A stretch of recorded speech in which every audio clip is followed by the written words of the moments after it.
Hello friends, क्या आप सोच सकते हैं कि क्या होगा अगर कोई उड़ते हुए प्लेन के बाहर फंस जाए। मैं किसी पैराशूटिंग की बात नहीं कर रहा हूँ। आपने नॉर्मल कपड़े पहने हुए हों, आपका प्लेन बड़ी तेज़ी से बड़ी ऊंचाई पर उड़ रहा हो, तो आप कितनी देर तक ऐसा दबाव सहन कर पाओगे। असल में ऐसा सवाल पूछना भी एक बेवकूफ़ी लग रही है।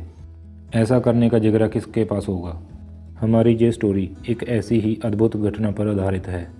यह स्टोरी आपको एकदम हैरान कर देगी और आपको सोचने पर मजबूर कर देगी कि ऐसा कैसे पॉसिबल है।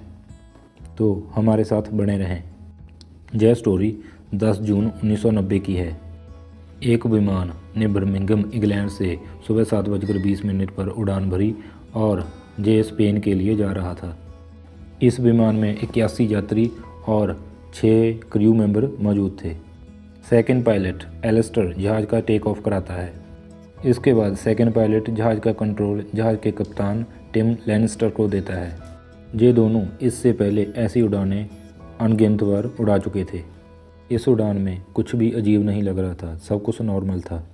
13 मिनट की उड़ान के बाद प्लेन 5300 मीटर की ऊंचाई पर पहुंच जाता है। सब कुछ ठीक था। उड़ान भरने के बाद अब ये दोनों पायलट रिलैक्स होकर बैठे थे। उन्होंने अपनी सीट बेल्ट भी निकाल दी थी। ये फ़्लाइट 2 घंटों में ख़त्म हो जानी चाहिए थी। पायलट अब थोड़ा हंसी मजाक कर रहे थे। उसके बाद यात्रियों को कुछ खाने के लिए भी दिया जाता है। ये अभी भी सुबह का समय ही था, तो सभी पैसेंजर्स एकदम शांत बैठे हुए थे। किसी भी पैसेंजर ने ऐसा सोचा तक नहीं होगा कि उनके साथ अब क्या होने वाला है। कुछ समय बाद वो अपनी ज़िंदगी के लिए तड़पने वाले थे। कैप्टन टिम एकदम शांत बैठे हुए थे कि तभी कॉकपिट में एक धमाका होता है। इस धमाके से कॉकपिट की एक खिड़की टूट जाती है। ये खिड़की एकदम प्लेन से अलग हो जाती है। अब इस टूटी हुई खिड़की से तूफान से भी तेज़ हवा अंदर आती है और 42 वर्षीय कैप्टन टिम को उठाकर जहाज़ से बाहर खींच लेती है। कैप्टन टिम इस हवा में बाहर कहीं उड़ गए होते और उनकी मौत हो जाती अगर उनका पाँव कॉकपिट में बने कंट्रोल्स में कहीं अटक ना गया होता। कैप्टन टिम अब जहाज़ के बाहर लटके हुए थे। जब ये घटना घटी तब वहाँ पर फ्लाइट अटेंडेंट नाइगल भी मौजूद थे। उसने अपना धैर्य नहीं गंवाया और कैप्टन टिम की दोनों टांगों को उसने अपने हाथों से पकड़ लिया। नाइगल बताते हैं कि जैसे उन्हें मौत बिल्कुल सामने दिखाई दे रही थी। कॉकपिट में ज़ोरदार हवा थी और उसे सांस लेने में भी मुश्किल आ रही थी। उसे लग रहा था कि पायलट टिम अब किसी भी पल हवा में उड़ जाएंगे। सेकंड पायलट एलिस्टर जहाज़ का कंट्रोल अपने हाथों में ले लेते हैं। उसके बाद वो कंट्रोल्स को ऑटो पायलट पर डाल देते हैं। उसके बाद वो टूटे हुए इक्विपमेंट्स जोड़ने की कोशिश करते हैं ताकि उनकी मदद से वो नीचे एयरपोर्ट पर एयर ट्रैफिक से बात कर सकें। वो कुछ समय की कोशिशों के बाद एयर ट्रैफिक से कनेक्शन बना लेते हैं, मगर तेज़ हवा की वजह से वो एयर ट्रैफिक वालों की बात नहीं समझ पाते। पायलटों को इस तरह के हालात के लिए कोई ट्रेनिंग नहीं दी गई थी। तभी नाइगल एकदम हार जाता है। उसे लगता है कि अब वो कैप्टन को और देर पकड़ नहीं सकता। अब वो मदद के लिए चिल्लाने लगता है। इसके बाद 2 और क्रू मेंबर्स कॉकपिट में आ जाते हैं। उन तीनों की कोशिशों के बावजूद कैप्टन टिम को पकड़ना बिल्कुल मुश्किल हो जाता है।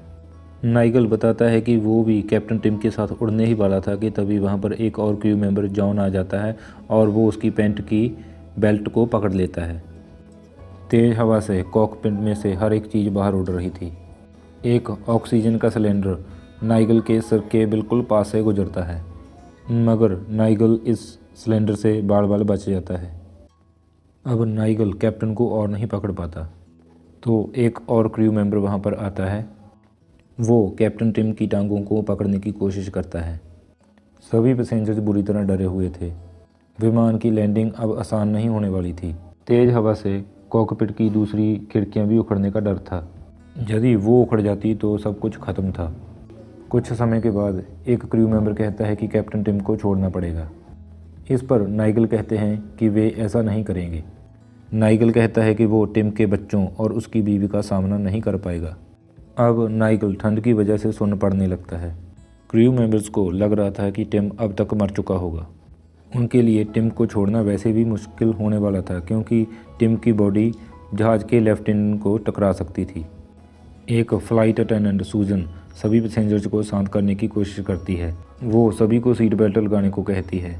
सेकंड पायलट एलिस्टर जहाज़ में इमरजेंसी अलार्म शुरू कर देता है। उसके बाद वो इसके बारे में एयर ट्रैफिक को बताने में कामयाब हो जाता है। क्रू मेंबर्स अब कैप्टन टिम के चेहरे को देखने की कोशिश करते हैं। वो देखते हैं कि इतनी तेज़ हवा के बावजूद अभी भी उसकी आंखें खुली हैं। अब एयर ट्रैफिक से लगातार बात हो रही थी। सेकंड पायलट चाहता था कि विमान को लंदन के गैटविक एयरपोर्ट पर लैंड किया जाए। इस एयरपोर्ट को वो अच्छी तरह से जानता था, मगर एयरपोर्ट उसे साउथहैम्पटन एयरपोर्ट पर उतरने के लिए कहता है। उस विस्फोट के 22 मिनट बाद सेकंड पायलट एलिस्टर उस विमान को लगभग 7:55 पर साउथहैम्पटन एयरपोर्ट पर उतारने में सफल हो जाता है। पायलट टिम को कॉकपिट के भीतर खींच लिया जाता है। जहाज़ पर मौजूद 87 लोगों में से सिर्फ 2 लोगों को चोटें आई थी। नाइगल को भी काफ़ी चोटें आई थी। उसका कंधा हिल चुका था। उसके चेहरे पर बुरी तरह से चोट के निशान पड़ चुके थे। वो एक जंग में घायल हुए सैनिक की तरह लग रहा था। कैप्टन टिम की जान बचाने के लिए नाइगल ने अपनी जान खतरे में डाल दी थी। जब कैप्टन टिम को भीतर खींचा जाता है तो ना केवल वो ठीक होता है बल्कि वो मुस्कुराता है और क्रू मेंबर्स को कुछ जोक्स भी सुनाता है। अपनी ज़िंदगी के पिछले 22 मिनट उसने जहाज़ से बाहर मौत के मुंह में बिताए थे। उस समय विमान की स्पीड लगभग 800 किलोमीटर प्रति घंटा थी और ये धरती से लगभग 5 किलोमीटर ऊपर उड़ रहा था। इस हादसे से उसके चेहरे पर बुरी तरह से चोटें आई थी। उसकी राइट आर्म और लेफ्ट थंब टूट चुके थे। इस बड़े हादसे के बावजूद कैप्टन टिम लैंस्टर अपने काम पर लगभग 5 महीनों में वापस आ जाते हैं। उसके बाद उन्होंने 55 साल की उम्र तक ये नौकरी की। अब टिम के 5 पोते पोतियाँ हैं। नाइगल भी कुछ समय के बाद अपनी ड्यूटी पर वापस आ जाता है, मगर कुछ समय के बाद वो ये काम छोड़ देता है। सेकंड पायलट एलिस्टर ने इसके बाद लगभग 25 वर्ष इसी काम में ही बिताए। जब इस हादसे की जांच की गई तो ये पाया गया कि उस विंडो में यूज किए गए 90 में से 84 पेंचों का साइज ज़रूरत से कम था। अगर आपको स्टोरी अच्छी लगी हो तो लाइक करें और ऐसी और सच्ची घटनाएं देखने के लिए हमारा चैनल सब्सक्राइब करें।